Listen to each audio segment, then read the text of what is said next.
Hey, Olgama, I've been hearing a lot about this term, climate justice. What is that? Climate justice is recognizing that the negative impacts of climate change don't affect all people equally. It also means transitioning from a fossil fuel-based economy to a more sustainable future. MN350 is one of the groups that's pushing for this transition to protect our futures. You can even get involved too. That's great, especially since I'm concerned about pipeline projects like Line 3. How can I help MN350? Just find them on Facebook or visit mn350.org. Hey, it's Tom. Many local utility companies and cities have recently renewed incentives for installing solar panels in 2023. This is great news for people looking to go solar, but the electrical grid can only handle so many systems being added to their current infrastructure. The electrical grid has limited space for connecting solar energy systems, so it's important to secure your place on the grid and go solar before someone else takes your spot. All Energy Solar is hosting a winter webinar where you can learn more about local solar incentives and electrical grid congestion. These webinars are free and open to the public, no matter if your property is residential, commercial, agriculture, or even something else. And during your webinar, an expert from All Energy Solar will be available to answer all of your questions. If you're someone who has thought about going solar but are unsure if it's right for you, these webinars are a perfect way to learn more. Interested in attending? Visit allenergysolar.com/webinar to register for an event and see what incentives are available to you. Hey, Cudahy to all my friends and relatives in 4 directions. This is Robert Pilot of Native Roots Radio presents I'm Awake. I'm here to ask you for your support. Finding honest Native-centered news is not easy. But with your support, we're able to provide accurate information about Standing Rock, Line 3, treaty violations, and COVID-19 in our Native communities. Please visit Native Roots Radio Network on Patreon and donate if you can. That's Native Roots Radio Network on Patreon. Pinigigi, and thank you for your support. Minnesota has the only original wolf population in the continental United States. And 80% of Minnesotans believe the wolf should be protected. Howling for Wolves is asking Minnesotans to respect our true wildlife manager, the wolf. Their survival is critical to our ecosystems, our communities, and even our economy. As highly intelligent animals with strong social bonds, Minnesota wolves deserve to be protected and admired. Learn more at howlingforwolves.org. Let's live and let howl. Howl! With a look at your AM 950 weather, I'm Patrick Lilia. Cloudy tonight with a low of 19, then partial sunshine on Tuesday with a high of 37. There's no better time than now to experience the new Maggie's Lounge at Crooner's Supper Club. Serving up light fare and cocktails, no concert ticket is required. Crooner's Supper Club, just north of 694 off Highway 65 in Fridley. CroonersMN.com. Portions of Native Roots Radio may be pre-recorded. It's a good day to be indigenous. Get up, stand up. They are going to become more brutal. Couldn't cut, hit me cut again. Because all the hippies were trying to be Indians anyway. They're going to become more repressive because it's a matter of dollars and their illusionary concepts of power. Hey, Victor. We must live in balance with the earth. And also with recent happenings at Wounded Knee. I am awake. Welcome to Native Roots Radio presents I'm Awake, and I'm your host, Wakanja Hade. Hey, Cudahy to all my friends and relatives in 4 directions. You are listening to Native Roots Radio presents I'm Awake, and I'm your host, Robert Pilot. We discuss local and national Native news and events, and today we have a really awesome lady coming on, Sandy Whitehawk, who I've met many years. I being an adoptee, and there's a documentary about her called Blood Memory, but she just wrote a book, and so we're going to discuss that too. Before we do that, we're going to have the Lieutenant Governor do a quick update for us, and I'm here with Zoe, and Zoe, we have another shooting on our hands here in Turtle Island. Yeah. Really intense. I'm just reading about it now. I was driving all day, so I didn't even know what happened, but looks horrible. I mean, there are children that have been murdered, along with a couple of school officials, I believe. Yeah, it's amazing, Zoe, and we don't want to get deep in the woods, but a lot of people have talked about it, but we have to mention it for sure. Me being a former school teacher, that the Republicans want to save the children from trans, gay Mm. people, BIPOC people. They don't want their children to learn anything about their history because it might be bad for their psyche to know that white people slaughtered 50 million people across Turtle Island, but yet they can't do anything about these guns. Mhm. I mean, who goes hunting with an assault rifle? I want to know that right now. Right, exactly. And I mean, this is really complicated, you know? I mean, it's complicated and it's not, right? Like it should be pretty clear cut that we need better gun law regulation, especially when it comes to our children, you know? But this was a private Christian school in Nashville, Tennessee. And they're saying that the person that the gun woman was a former student. But I believe she was around 28 years old, so an adult, which I think is, you know, lately it's been we've seen a lot of, we've seen a lot of students engage in this type of violence against each other, and to see an adult do it is just it's horrible, and it's really just takes us back to like Sandy Hook. I mean, I feel like that should have been the end, right? Like we should have Right. woken up and really passed some really solid If something you care, regulation. I don't know.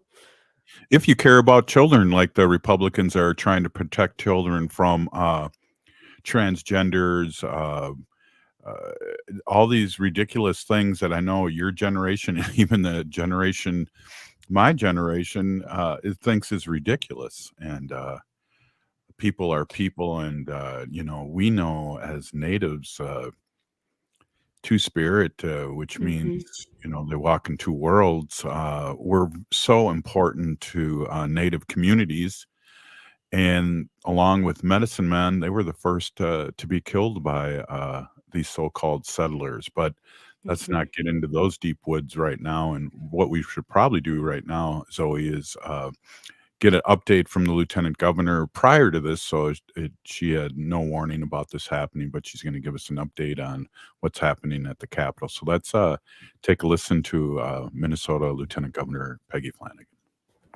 Anine, this is Lieutenant Governor Peggy Flanagan, and I'm joining Native Roots Radio with an update from the Walz-Flanagan administration. I am incredibly proud of the One Minnesota budget we've put together, the budget that I've worked towards my entire life. A budget that invests in centering children and families, expanding economic security, protecting health and safety, and strengthening infrastructure and communities across the state. And with the updated February forecast, we have an opportunity to revisit some of the important proposals and investments and go bigger. This week, Governor Walz and I unveiled our revised budget proposal with an additional $1.5 billion in investments. Our revised budget includes increased investments in public safety. The governor and I traveled across the state hearing from mayors, police chiefs, fire chiefs about what they needed to keep Minnesotans safe. Together, we crafted a $300 million plan that would fund every police and fire department in the state. Our revised budget nearly doubles that, bringing it to over $500 million. And because we know that local government's needs don't stop there, we're increasing our investment in local government aid. We're also expanding our proposal to address opioids and addiction by $160 million for a total of $220 million.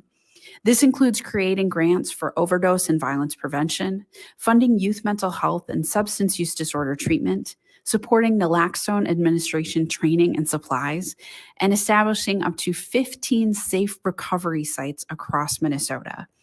We're increasing the funding available for replacing lead service lines to help communities across the state afford costly updates to increase safety. And we're increasing investments in Minnesota's higher education system to continue growing a talented and educated workforce right here at home. And it's because of the continued hard work and economic resilience of Minnesota workers and families that we're able to include these increased investments. At the core, our revised budget proposals bolster our budget's ability to support safe and vibrant communities in every part of the state. We also had an incredibly powerful signing ceremony for a piece of legislation that is deeply personal to me: universal school meals. Nearly all of us have spent cumulative hours in our school cafeterias, spending time with our friends, catching up on homework, and eating a hot meal before we head back to class. But for too many of our young people, the school cafeteria has been a place of shame and stigma. For our students with different colored lunch tickets, for our students with lunch debt, our students who skip meals. Hunger is often invisible. It looks like a distraction or tiredness or disinterest. It can be easy to miss the students who are falling behind because they're trying to learn on an empty stomach.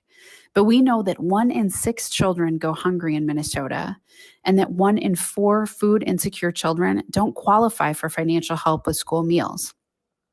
So to our decision makers who believe they've never met someone who has experienced hunger, hi, my name is Peggy Flanagan, and I was one of 6 Minnesotans to experience hunger.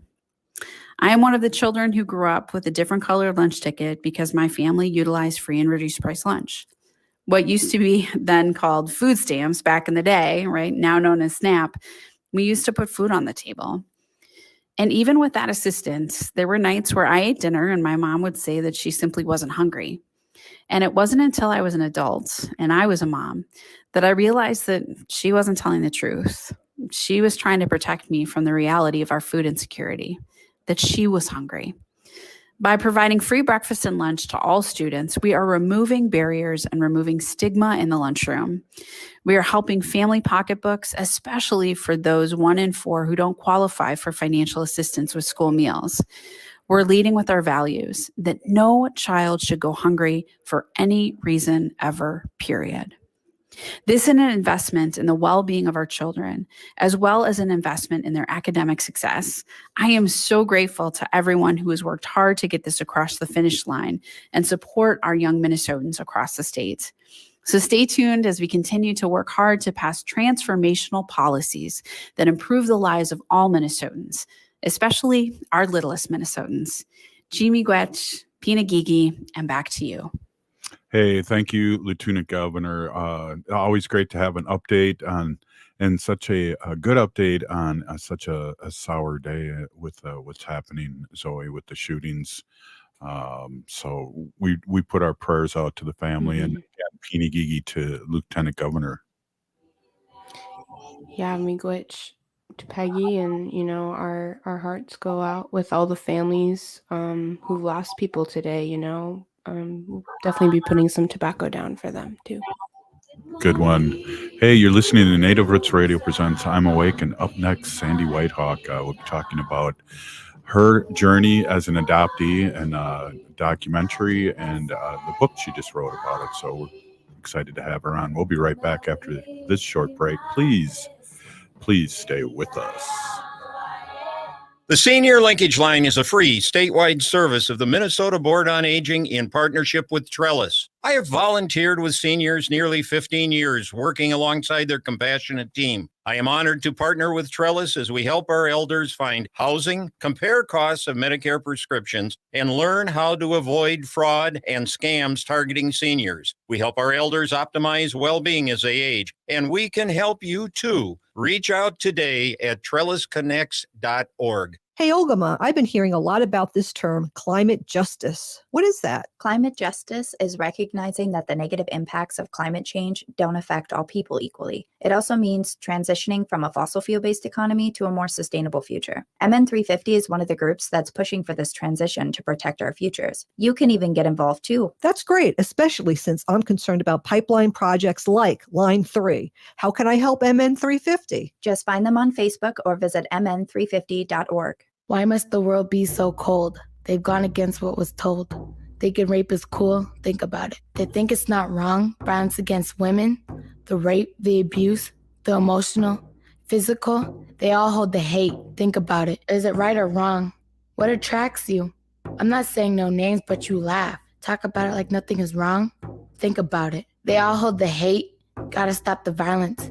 Stop the hate, think about it. Sponsored by the Minnesota Indian Women's Sexual Assault Coalition. Boost your immunity and help protect your community. COVID-19 is still here, but it's not too late to get your booster. Staying up to date with vaccines can help build protection that has decreased since your last shot and provide better protection against newer variants. Boosters are an important part of protecting yourself from getting seriously ill from COVID-19. To learn more and schedule your appointment, visit ramseycounty.us/COVID vaccine. ramseycounty.us/COVID vaccine.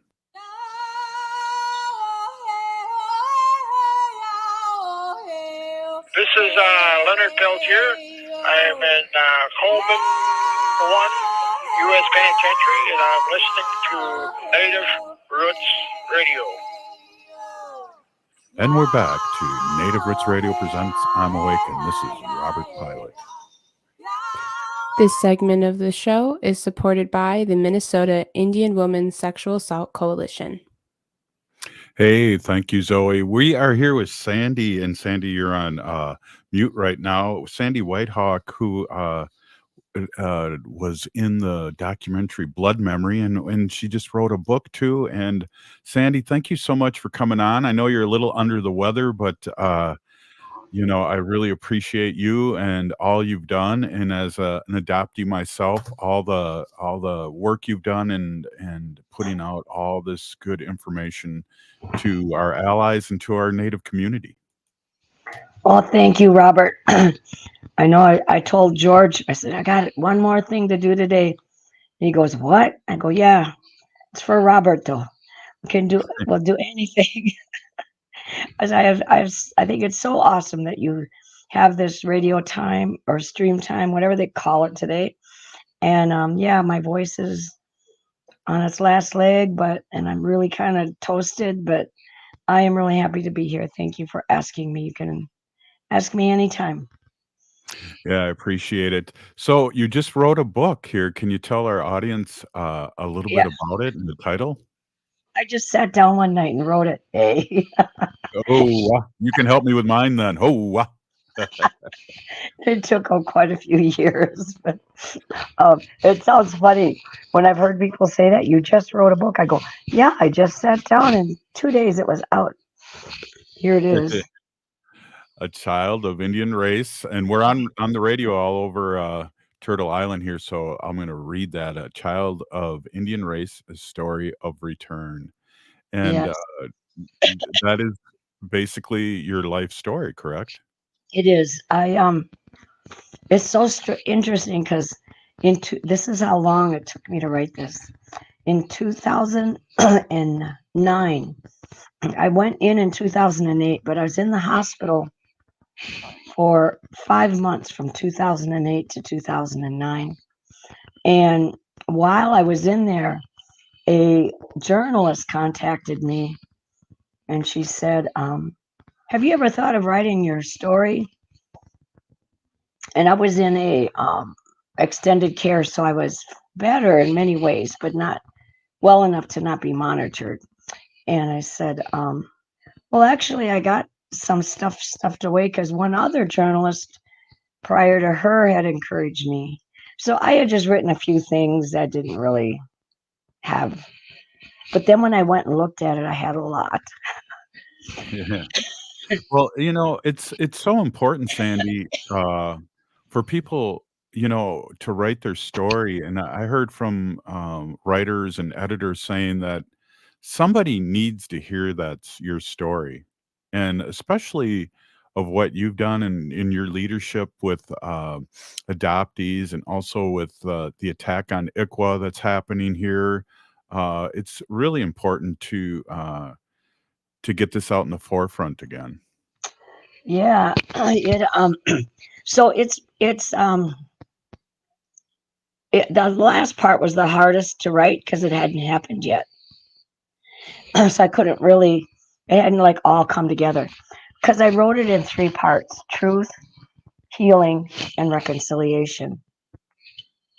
And when I started my work around gathering adoptees together to share their lived experience with those who make decisions about child removal, judges, lawyers, social workers, mental health workers, I wanted them to hear what it was really like after we were placed in these homes, because I was not hearing hardly any stories of love, kindness. I was hearing stories of abuse, neglect, and a lot of it. And then aside from that, so much psychological pain of not understanding who we are as an Indian person. We can act, we can mimic white behavior, we can mimic all the stuff in and around moving in and around white society, but we're never white, and we never fully can settle into that because we're just not, and it wears on us because we don't know what. Go ahead.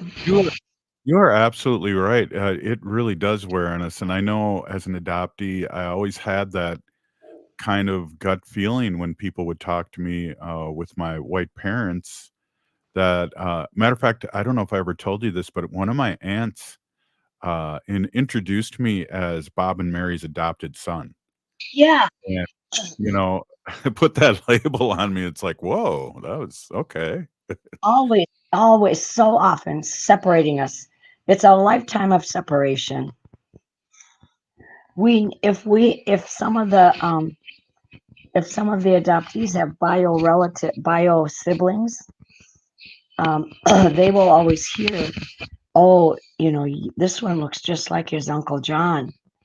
Yeah. And this one even laughs just like her Aunt Betty. Oh my God, you should hear the two of them. It's the same. And they'll go on and on because it's fun to see that genetic, thing in the next generation. Well, we never hear that. Right. And that's another psychological separation. Well, it's funny. They always told me I stood like Uncle Marty, which I'd never met and who passed on like in the late 80s. And I was like, oh wow, that's pretty cool. Exactly. My uncles told me that I reminded them of my Aunt Gladys. After I met them, we were visiting one time, and I was just going off and talking. My ADD had clicked in. I was just chatting away, and they were laughing at me. And I mean, not in a mean way at all, just kind of getting a kick out of me, I think, and kind of like going, "Whoa, we got a live one here."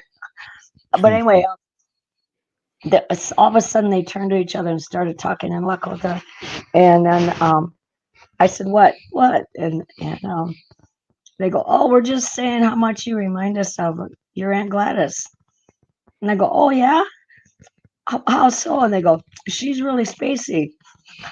I was like, "Okay, I belong." Well, another one too is a physical characteristic for me. They go, "Oh, you have big ears like Uncle Marty too." It's like, oh, I better go. So so our family, who has wondered about us all those years, finally get to see us, and they see their family in us. So it's healing for them as well to fill that gap of wondering where we've been, how we were treated, and all of that. So it's a lot. So when I I wanted social workers to hear that adoption goes against basic child development. We need the mirroring of our relatives. That's one of the stages of growth. If you're in Psych 101 or developmental psych, that's like they talk about that the first half of the semester.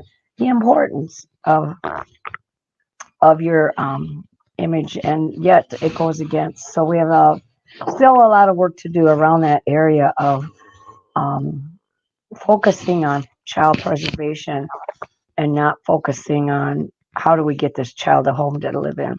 Because now that with our study as well that we've done, we've proven in that adoption is not a guaranteed safe option for placement. We cannot guarantee that they'll be any safer in the home we're placing them in than where they were. We're going to take a break here, and we're only going to make you suffer another quick segment, Sandy. I really appreciate you coming on. But I remember asking you years ago when Blood Memory first came out, and we were talking about the mother and the parent, that was, because we have this epidemic here in big time in Minnesota about foster care and foster homes too. What can we do to help the mother? And I know what you said to me, and I repeat it all the time, and that's give them the money that you would give to these foster parents, and you would see things really, really change. So, Sandy, I really appreciate you being on. I want to talk about a little bit more about the book, and we're going to take a break here. I really appreciate you being on. You're listening to Native Roots Radio presents I'm Awake, and we'll be right back after this short break. Stay with us. J&S Bean Factory is a Native-owned, community-supported, cozy, artsy coffee shop which offers roasted on-site beans, live music, and baked goods. Relax in the beautiful outside patio. City Pages writes, voted top 10 coffee shops. Tucked into a quiet corner of St. Paul's Highland Park neighborhood, this coffee shop roasts beans on-site from the best coffee-growing countries in the world. Located at 1518 Randolph Avenue, St. Paul. The good stuff. Dad, this is fun. I didn't think I'd like kayaking. Well, I'm glad you enjoyed it, but I think it's time to head back in. Okay. Can we come back? Sure. Hey, be careful getting out of the boat. It's a kayak, Dad. I'm going to return the kayak. Can we walk home? How about a taxi? It's a short fare from your neighborhood to your naturehood. Visit discovertheforest.org to find a neighborhood park or green space near you. Brought to you by the Ad Council and the U.S. Forest Service. Hey, Olgama, I've been hearing a lot about this term, climate justice. What is that? Climate justice is recognizing that the negative impacts of climate change don't affect all people equally. It also means transitioning from a fossil fuel-based economy to a more sustainable future. MN 350 is one of the groups that's pushing for this transition to protect our futures. You can even get involved too. That's great, especially since I'm concerned about pipeline projects like Line 3. How can I help MN 350? Just find them on Facebook or visit mn350.org. Unwanted sexting or photos, inappropriate jokes, even tickling or wrestling can feel like a violation. Catcalling, cornering, or groping, getting them drunk or high for sex, recording sexual acts without permission, hurting someone because of their sexual orientation, raping a family member, a child, a date, a friend, a stranger, purchasing a human being for sex. You make the choice every single time. Sexual violence is many things. Make a choice. Do not do it. Sponsored by the Minnesota Indian Women's Sexual Assault Coalition. Boost your immunity and help protect your community. COVID-19 is still here, but it's not too late to get your booster. Staying up to date with vaccines can help build protection that has decreased since your last shot and provide better protection against newer variants. Boosters are an important part of protecting yourself from getting seriously ill from COVID-19. To learn more and schedule your appointment, visit ramseycounty.us/COVID vaccine. ramseycounty.us/COVID vaccine. Hi, this is Desi Doyen of the Green News Report and the Bradcast. You're listening to AM 950, the progressive voice of Minnesota. Hi, this is Ken Hageland, host of Living Healthy and Aging Well, inviting you to listen to our live call-in talk show airing every Saturday from noon to 1, where we talk about your health and your life and provide insights you need to know to live and age well. Each week, we talk with guests who provide answers to important questions regarding healthcare, elder care, end-of-life care, and self-care for caregivers, and help you and your loved ones plan for the future and enjoy your highest quality of life today. Please join us every Saturday from noon to 1 on AM 950 for Living Healthy and Aging Well. This is why you work so hard to pay the mortgage. Because home is more than four walls and a roof. It's that porch swing on a summer evening. It's everybody over for Sunday dinner, and your family sleeping in their own beds at night. Making Home Affordable is a free government resource that can make paying the mortgage easier. Call 888-995-HOPE or visit makinghomeaffordable.gov. Good night, Mama. This is why. Brought to you by the U.S. Treasury, HUD, and the Ad Council. With a look at your AM 950 weather, I'm Patrick Lilia. Cloudy tonight with a low of 19, then partial sunshine on Tuesday with a high of 37. There's no better time than now to experience the new Maggie's Lounge at Crooner's Supper Club. Serving up light fare and cocktails, no concert ticket is required. Crooner's Supper Club, just north of 694 off Highway 65 in Fridley. CroonersMN.com. Hi, this is Representative Sharice Davids from Kansas. I'm Ho Chunk, and you're listening to Native Roots Radio. And we're back to Native Roots Radio presents I'm Awake, and this is Robert Pilot. This portion of the show is supported by the Native American Community Clinic, honoring health and tradition. Awesome. Hey, we have Sandy Whitehog on tonight. She was in the documentary Blood Memory and has a book that just came out. And Sandy, let's talk a little bit about the book and how important, not important, but how much of a conversational piece and your last paragraph of your book is. Do you mind? We talked a little bit about this, maybe reading it. Sure. Let me first say that the book, people like my niece, when she started reading it, said, I just finished the first 3 chapters. It's so sad. And I always say, keep reading. There's 3 sections: truth, healing, reconciliation. So it really is about how we can reach out to our relatives, how we can use our lived experience to educate on adoption and foster care. But also the real strong focus is our relatives still looking to come home. Mm-hmm. As you read this book, there is an adoptee sitting in fear, but longing to look for their Indian family. An Indian mother is needlessly losing permanent custody of her child to adoption. Someone is on a tribal Facebook page asking about relatives. Someone is sending me an email asking where to start looking for their Indian family. A grandparent is staring out a window, wondering about their grandchild, wondering who she looks like. Is she safe? Praying to get to see her before leaving this realm. And through their prayers and prayers of those in ceremony, we find our way. Wachoachage, Akilungupi, generation after generation, we are coming home. Yeah. When I contacted my birth mother, she was 15 and a lot of trauma that she never really dealt with. And it was really an uncomfortable conversation. Yeah. And we were leaving after talking to her for a whole hour, wondering if we would ever talk to her again. And what she said was, a week before I got your letter, I was looking out my back window and praying to God that I would meet you one day before I die. So that made it all better. Yes. And see, when we come home, that pain that they never talked with anyone about, we're a mirror of that. And then we have our own pain as well. So there's a lot of pain, and nobody has written or talked about how do we mend that and heal that, which has been my work. Yes, it is. And it's amazing. Where can somebody pick up this book? And I noticed I didn't mention the title. It's A Child of the Indian Race, A Story of Return by Sandy Whitehawk. They can get it at the Birch Bark bookstore, Mhm. order it online on Amazon. It's not even $20. $18.95, man. Right on. And I can swing by and get you an autograph for you too if you get one. That'd be awesome. We could meet for coffee and I'll sign it. It's even got pictures. Oh, cool. That's cool. Yeah, Well, Minnesota. I just want to shout out to Minnesota Historical Press is what published it.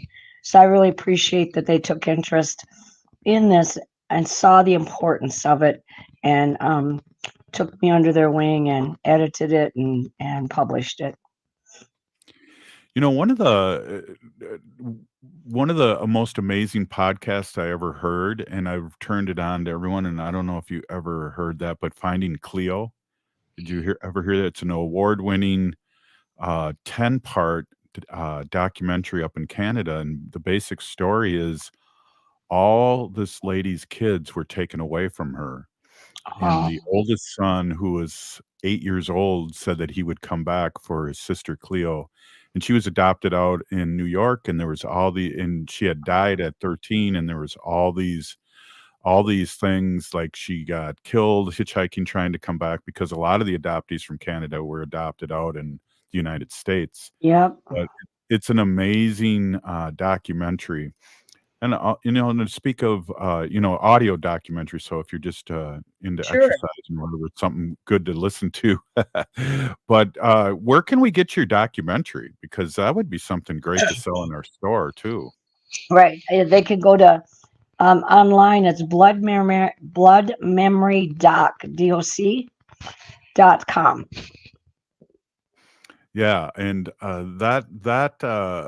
we won't get deep in this right now, but we are fighting with ICWA, and to keep ICWA and supporting ICWA, but a lot of that blood memory has to do with a Native person who was a lawyer that was kind of against ICWA, and it was really bizarre. But it was really, you could kind of see that he was like kind of butthurt that he couldn't get his kids enrolled. It seemed like the underlying jealousy kind of thing going through the whole documentary with him. And he's part of the team in the Supreme Court case as well. You're kidding. No. His goal is to do this. Right. See, now my book is called Child of the Indian Race. The reason that it's worded that way and in italics is that's how I'm referred to in my adoption papers. Oh, wow. Child is said child is a child of the Indian race. And so it's kind of the timing of it's interesting because race, ICWA, is not a race-based law. The word race isn't even in the law. Right. This now can be a top. We can always use the title to say this is completely wrong. They should have never referred to me in this way. If they were going to say anything, they needed to say said child is an enrolled member, because I was enrolled already at 18 months old, is an enrolled member of the Rosebud Sioux tribe. And so anyway, just a little side thing about the title. And that's all in my book, my pictures of my adoption records and the papers and all of that. In the story of return, and how you've had these powwows over the years from people all over Turtle Island and Canada and the United States, come to these Yeah. and celebrate in a good way, returning home. Yep. And being welcomed by a community that they don't live in, but our community doesn't know any kind of boundaries whatsoever. So when our Indian community here, after that ceremony, and everyone is brought in to shake hands and hug, they say, welcome home, welcome home. And so many adoptees have had such, profound healing, or started their healing process from there, finally being acknowledged and recognized. And it's just been incredible. And so we haven't had it because of COVID for 2 years, but we're planning it this year. Oh, I'd like to help with that planning. Oh, yay. When are you thinking? Well, at first we thought September. The reason we've always had it in November is that's Adoption Awareness Month. Right. Well, we don't have to stay there, but people have been used to that for 17 years. We've had it, but I'll put you in our next email streams of the 2 other planners, and you can come and when you are able, and you can help with our planning. Yeah, that's awesome. And I would vote for November, because I don't know. I think the 3rd week of September is my general counsel for Ho Chunk, and I got to be there. Ooh, yes, you do. I'm a big shot now. I love that about you. I love that you're a big shot. And I appreciate all your help too. When I ran a couple of years ago, it's already been in July. It'll be 2 years that I'm a representative of Ho Chunk Nation. Somebody asked me about you because they didn't know you. They said, "We don't know him. Do you know?" And you seem to know him. I go, "Yep." I'm gonna tell you something. An adoptee knows what it's like to live without culture. He will fight for anything that we need to keep and maintain, and we'll do it without. You'll be fearless, and because we do know what's like. We know how harmful that is. We know it hurts Mm-hmm. and leaves a scar, a deep, deep scar. So whatever decisions need to be made for our maintaining our identity, you're on it. You got a strong heart, I Robert, for appreciate that. that. And I should tell you and text what I've been working on because it kind of does fit in that, but I don't want to really get into it here. But you know, in the background here, and it has to do with Minnesota and Ho Chunk and housing and a lot of fun things. So I appreciate those words because I didn't know that, but is what I've been doing. Exactly. Yep. I didn't know either. I'm a big mouth sometimes, and I just said, "Hey, let me tell you what I want to know. What I want you to." Yeah. So, yeah, Well, and that's our gift because we do know uh we are kind of from both worlds. hmm We do know, and we do know what possibly the boundaries that maybe some of our relatives that have been going through trauma all their life in different ways that we can help in different ways too. exactly. We did get, and we're like incredible negotiators because we've had to do that for a lifetime, and we had to negotiate something that wasn't ours and wasn't comfortable for a lifetime.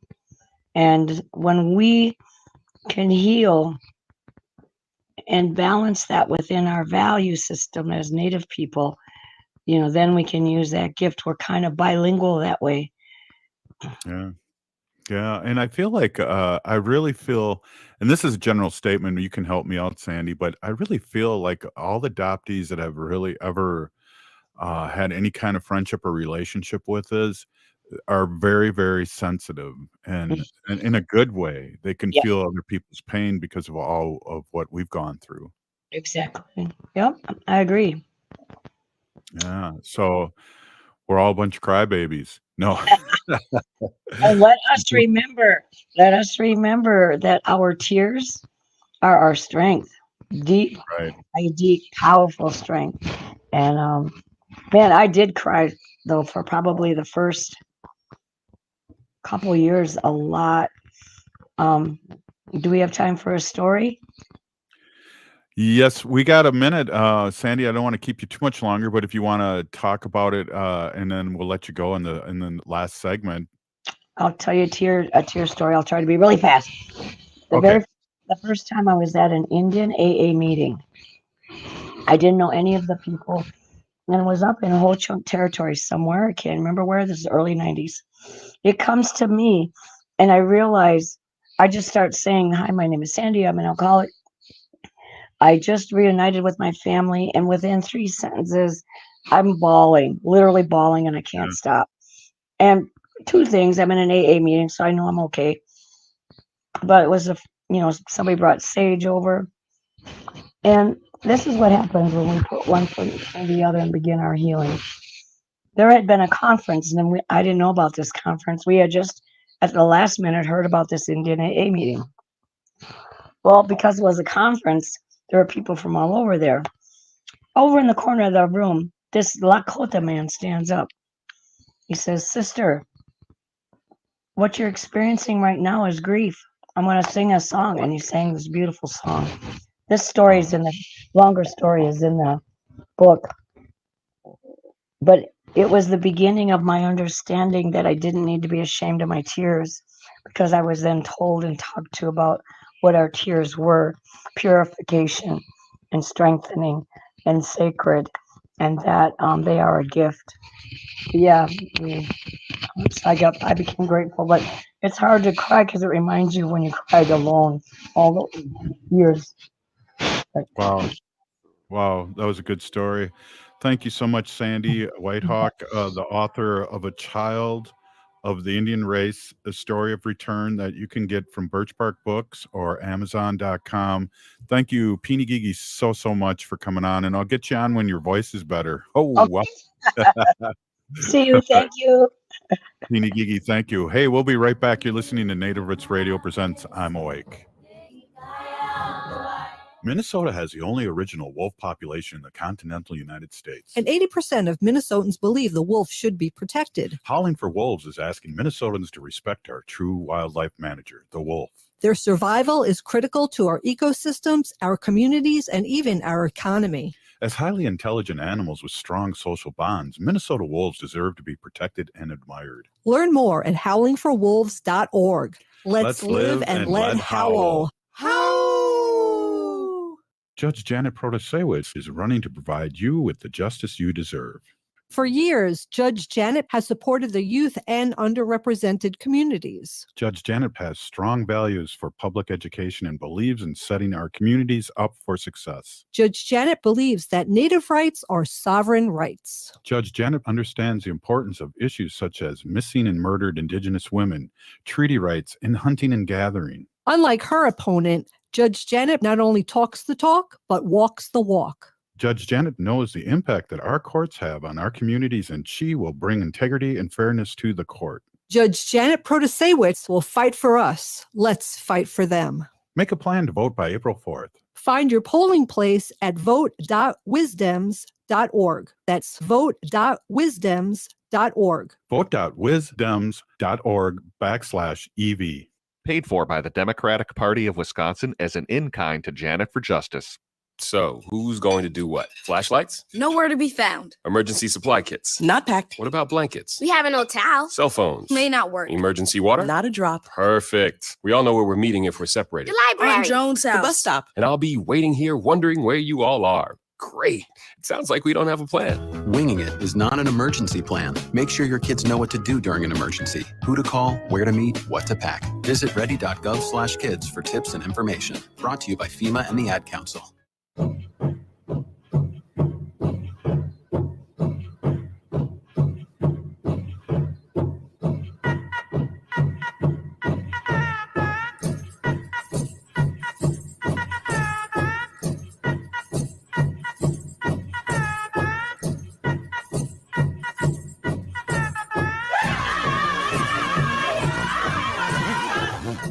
Welcome back to Native Roots Radio Presents I'm Awake, and this is Robert Pilot. This portion of the show is supported by Howling for Wolves, protecting wolves for future generations.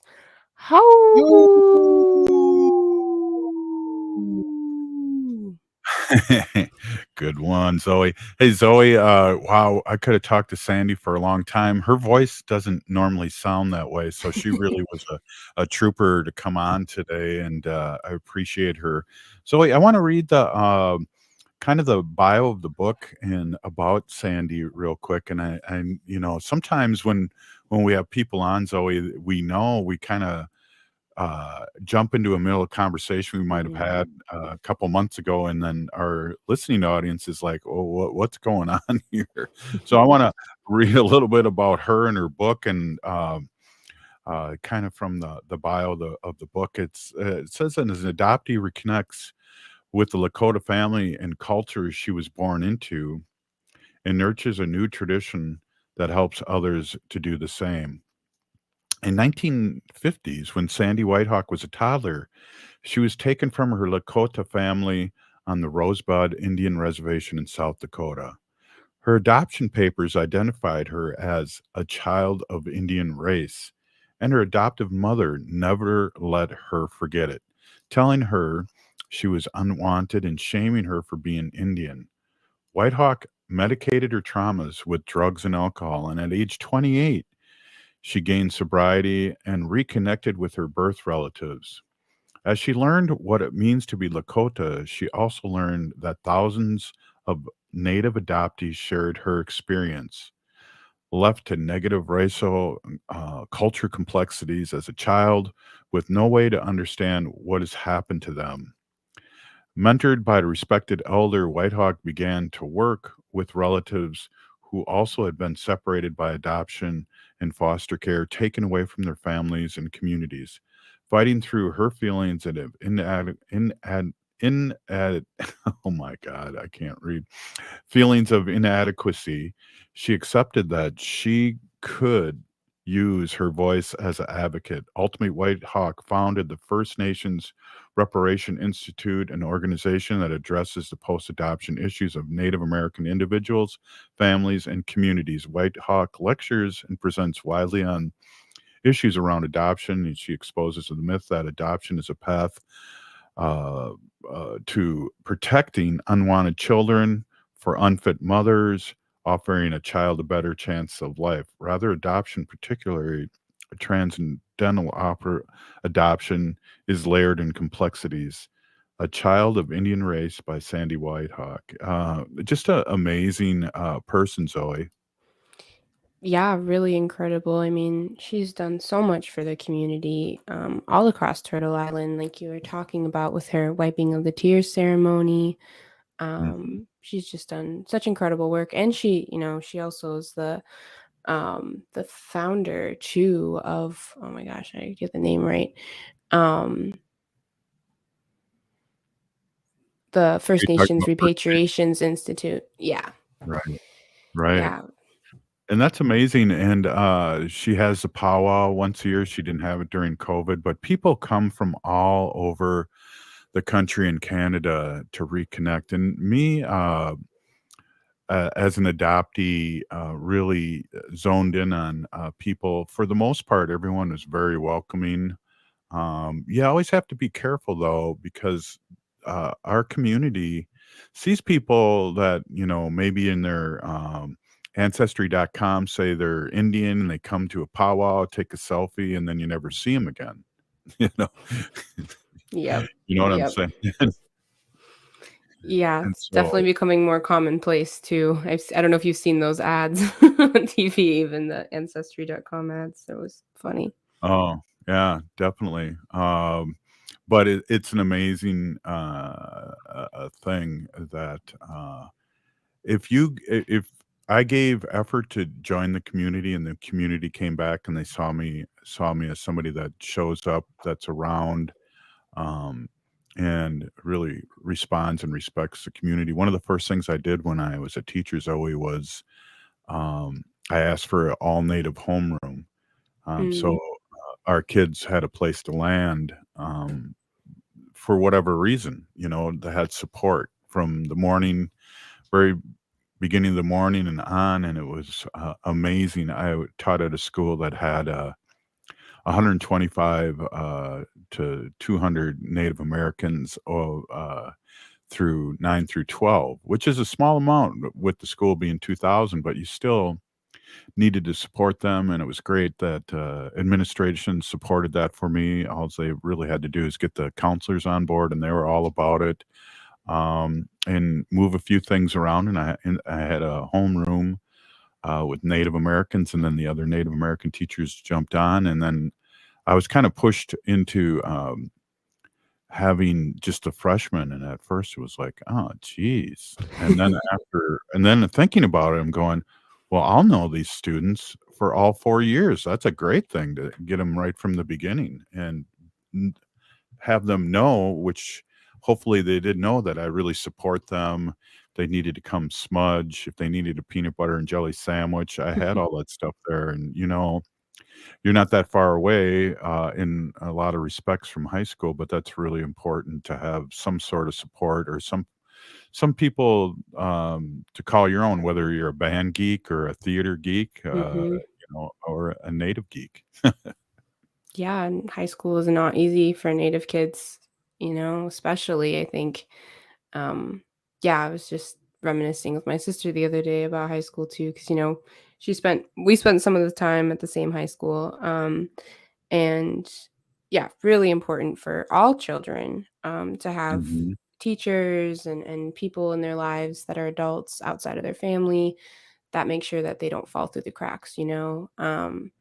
I definitely saw that in action in my school. I wish I would have seen it more, but again, we really didn't have many Native teachers in Detroit Lakes High School. I think it's gotten slightly better, but it's really wonderful to see so much support for kids here too, and so many more Native teachers in classrooms because they understand things that other teachers don't. Like you're saying, like the need to smudge and making sure that the kids have food and just checking in with them in a way that other people won't be able to, Well, just another thing too, me being brought up in a different way, with a white family, not at first understanding why my kids wouldn't give me eye contact, and that's in some nations that's a form of the opposite of respect. So to learn those things and to navigate around uh, other communities, because it's not a pan Indian thing. We're all different. We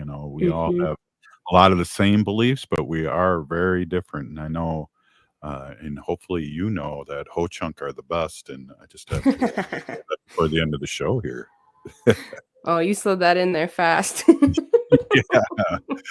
Thank you for agreeing and not arguing. We only got like 40 seconds. How about those Ojibwe, huh? Oh gosh. No comment. No, just kidding. Right on. Hey, Love my radio. people. Hey, right on. So, hey, Zoe, thanks for doing all the work and behind the scenes and getting this all together and being here and talking about the news today. And also, I want to really give a big shout out to Sandy Whitehawk for being on. Peony Gigi, you've been listening to Native Roots Radio Presents I'm Awake. Eat Local Minnesota is a great way to find locally owned Minnesota restaurants